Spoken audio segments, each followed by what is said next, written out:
पप्पू यादव योगी आदित्यनाथ का मजाक उड़ाने के लिए बिहार से दिल्ली के जंतर मंतर पर तो आ गए, लेकिन उन्हीं के राज्य में मुख्यमंत्री नीतीश कुमार ने इतने बड़े माफिया आनंद मोहन सिंह को जेल से रिहा कर दिया है। उस पर पप्पू यादव ने कुछ नहीं कहा। और आप खुद सोचिए, पप्पू यादव के इस बयान से इन खिलाड़ियों के आंदोलन को क्या फायदा हुआ होगा। जबकि हम तो ये कहेंगे कि उन्होंने इस मंच का दुरुपयोग किया है राजनीति के लिए। सच्चाई यह है कि ये सारे विपक्षी नेता इन खिलाड़ियों का अपनी राजनीति के लिए इस्तेमाल कर रहे हैं और खिलाड़ियों को यह बात समझ में नहीं आ रही। पिछली बार जब ये खिलाड़ी जंतर मंतर पर बैठे थे, तब इन्होंने तमाम नेताओं को यह कह दिया था कि ये राजनीतिक मंच नहीं है, हम किसी को भी यहां आने की इजाजत नहीं देंगे, और इन्होंने तमाम नेताओं को वापस भेज दिया था।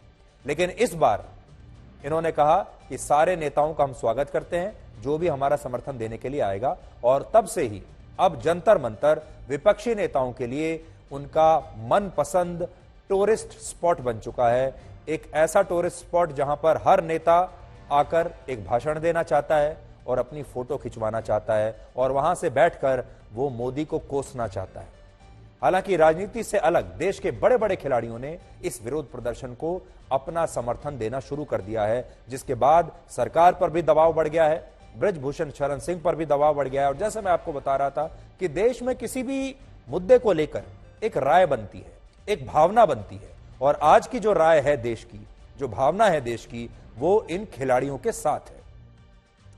आज इन खिलाड़ियों को जो समर्थन मिला है दूसरे बड़े बड़े खिलाड़ियों का, उनमें टोक्यो ओलंपिक्स में भारत के लिए गोल्ड मेडल जीतने वाले मशहूर एथलीट नीरज चोपड़ा भी शामिल हैं, जिन्होंने अपने एक ट्वीट में लिखा है कि एथलीट्स को सड़कों पर उतरकर न्याय की मांग करते देखना बड़ा दुखद है। उन्होंने देश को सम्मान दिलाने के लिए कठिन परिश्रम किया है और हमें गर्व का अनुभव कराया है। एक राष्ट्र के रूप में हमारी ये जिम्मेदारी है कि हम हर व्यक्ति की गरिमा और उसके सम्मान की रक्षा करें, चाहे वो एथलीट हो या नहीं। जो हो रहा है ये कभी नहीं होना चाहिए। ये एक संवेदनशील मुद्दा है और इसका हल निष्पक्ष और पारदर्शी तरीके से होना चाहिए, ये लिखा है नीरज चोपड़ा ने।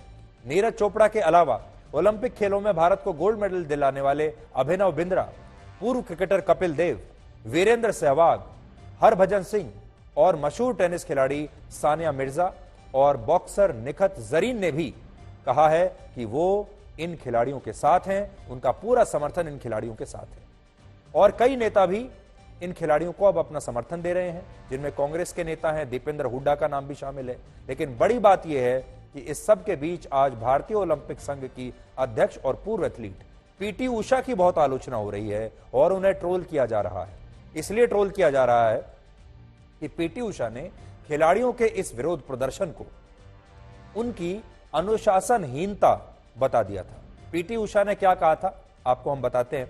पीटी उषा ने कल असल में खिलाड़ियों के इस विरोध प्रदर्शन को उनकी अनुशासनहीनता बताया और कहा कि अगर ये खिलाड़ी ओलंपिक संघ के पास ना आकर सीधे सड़क पर धरना देते हैं तो ये ना तो देश के लिए अच्छा है और ना ही खेल के लिए अच्छा है, और इससे भारत की अंतर्राष्ट्रीय स्तर पर छवि खराब हो रही है। अब उनके बयान का बड़ा विरोध हो रहा है और प्रदर्शन कर रहे खिलाड़ियों ने भी इस पर बड़ा दुख जताया है। Whatever they are having feeling, they could have come to us and then it could have been solved. If it is not solving, then they can go to everywhere. But instead of that, they are going straight away to street. It is not good for the sports. It is not at all good for the sports. So we don't want to make any problem for sports people, and we want our athletes to participate in the Asian Games. हम दिन रात हम यहाँ हैं, यहीं खा रहे हैं, यहीं सो रहे हैं मच्छरों में, और फिर सडन बयान आता है पीटी उषा जी का कि ये अनडिसिप्लिन कर रहे हैं। तो ये बात सुनते ही तो मुझसे बिल्कुल भी नहीं रुका गया कि हम तो इतना स्ट्रगल कर रहे हैं एक अच्छी मतलब एक न्याय की लड़ाई के लिए, और वो एकदम से बोल रहे हैं कि हम अनडिसिप्लिन कर रहे हैं। और उन्होंने तो 1 मिनट में कह दी, लेकिन महिला खिलाड़ी होने के नाते भी वो उन्होंने एक बार भी नहीं सोचा कि आप भी महिला हो, अगर आपके साथ ऐसा हुआ होता तो आप भी फिर भी यही कहते। बस यही बात का दुख है कि एथलीट होने के नाते हमारा दर्द नहीं समझ पाई वो।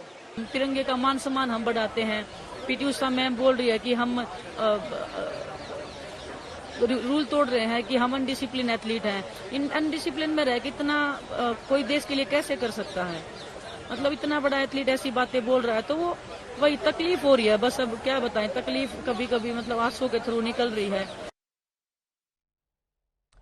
आज बहुत सारे लोग ये भी कह रहे हैं कि 66 वर्ष के ब्रजभूषण शरण सिंह को इसलिए भारतीय कुश्ती संघ के अध्यक्ष पद से नहीं हटाया गया क्योंकि वो बीजेपी के सांसद हैं और उन्हें केंद्र सरकार का पूरा समर्थन मिल रहा है।